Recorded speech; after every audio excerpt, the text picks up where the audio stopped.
verse 2, we think of Aaliyah. We think of all the things that must have been going on in her world. And at 22, she did not know it all. She might have thought she knew it all, but in simple Christ-like fashion, we must remember that God is in charge of everything and everybody that surrounds us. And though we may not understand, we must look to God. So fix your eyes on Jesus is the message of the second verse. And it says, fixing our eyes on Jesus. See, keep your focus on the Lord, the pioneer, the person that went ahead, and the perfecter of our faith. For the joy set before him, he endured the cross, scorning its shame, and sat down at the right hand of the throne of God. You see, Aaliyah didn't have her focus on God. It could be argued. Or perhaps she just lost focus for that moment and was so focused on what the world had for her, on the pressure that was upon her, on the money that was to be made, on the music that was to be made, on the film that was to be made. She lost her focus. See, sometimes we have to look away from the secular concerns. We have to look away from those things that are right in front of us.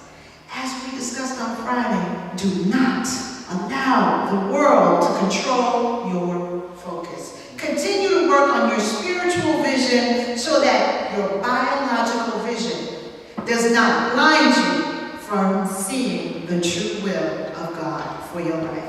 Talent is beautiful. We celebrate talent. We celebrate gifts. We celebrate all the things that God has given to each and every one of you and us. We know that God has given us things that we don't even yet understand. We sometimes find ourselves saying, Lord, why me? Why are these people coming and asking me questions? Why, Lord, can I draw? Lord, why must I play the piano? Why can I only think of playing music? Why does it only give me joy to play music? Why can't I be a doctor like they said I should be? Why am I not interested in being a lawyer like they said I should be? Why am I a lawyer and I feel the leaning away from that? Because God is the pioneer.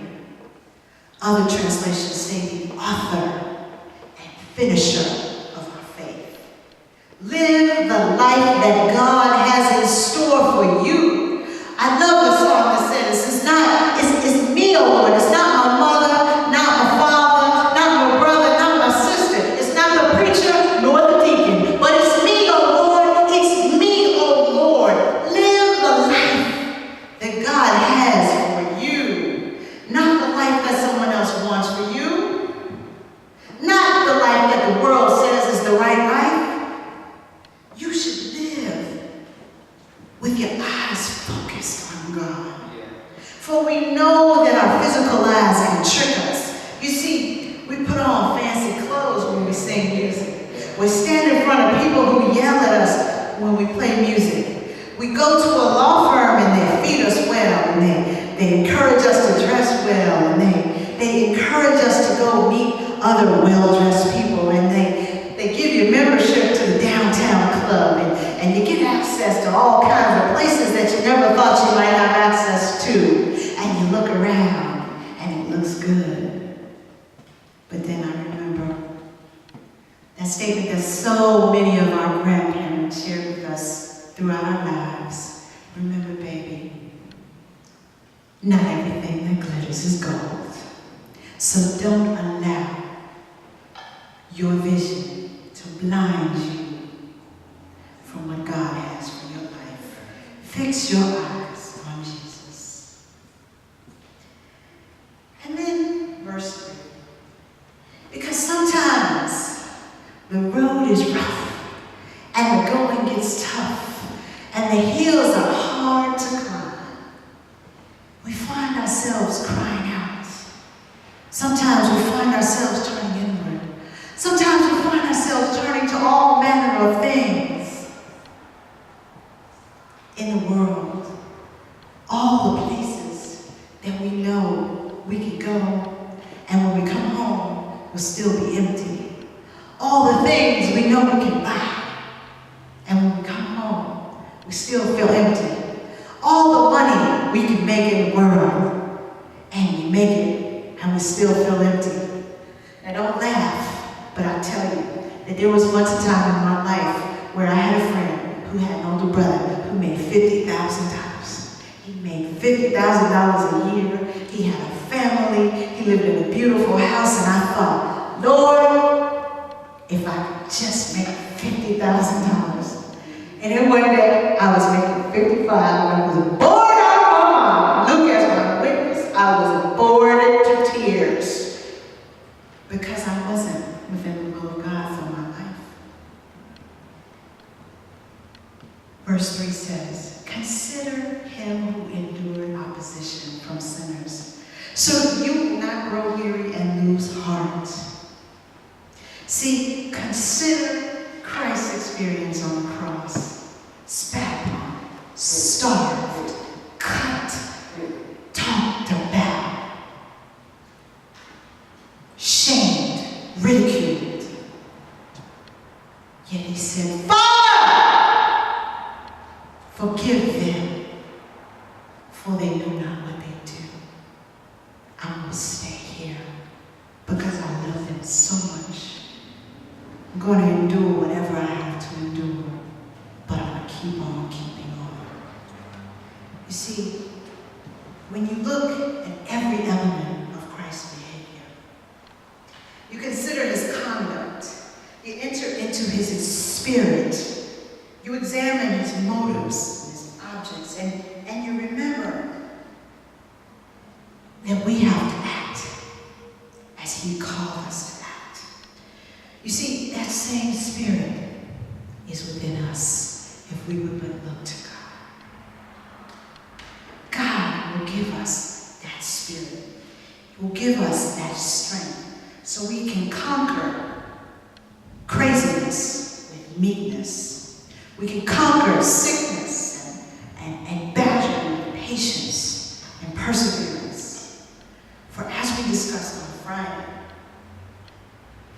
the foolishness of God is greater than anything that we could ever do.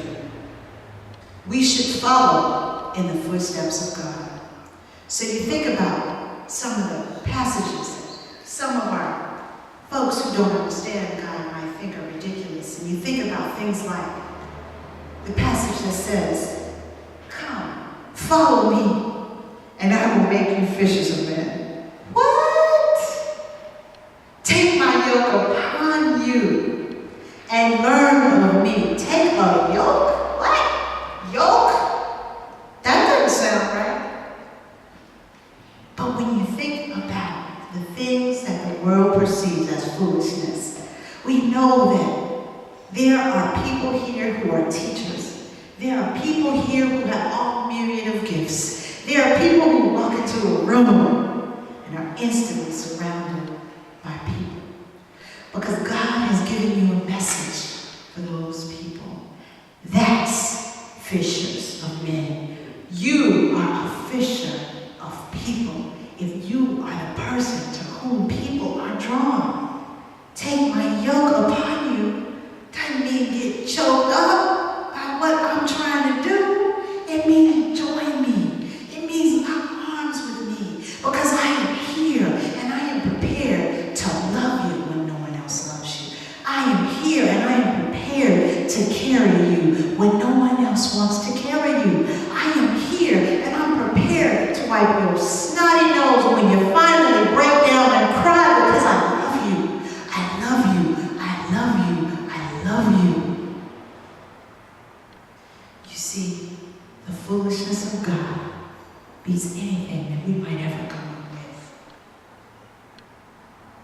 So let us be like Christ. And then, verses 10 and 11. They're just so relevant in my mind, especially right now.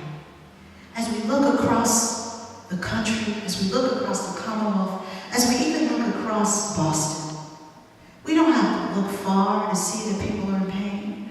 We don't have to look far to see that people in authority have lied, in public and then been found out. We don't have to look far to see that people are in relationships and they're not doing right by one another.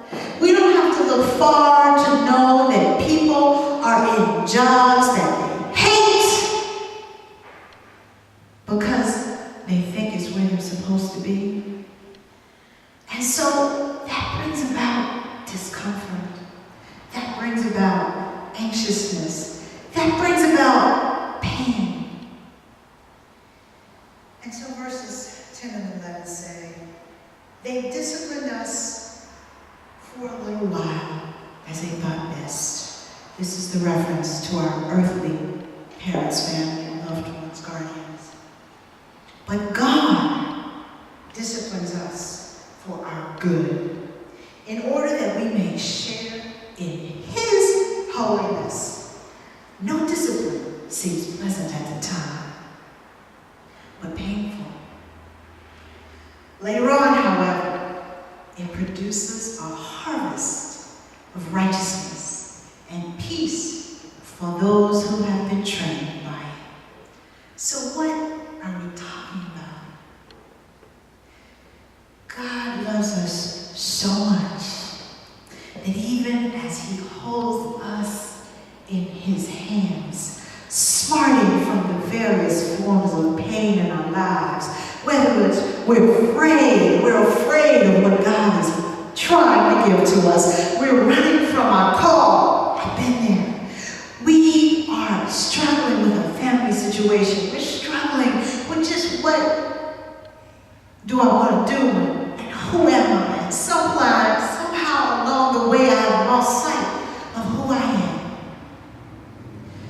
But you see, sometimes we got to go through a little something. We got to go through a little pain.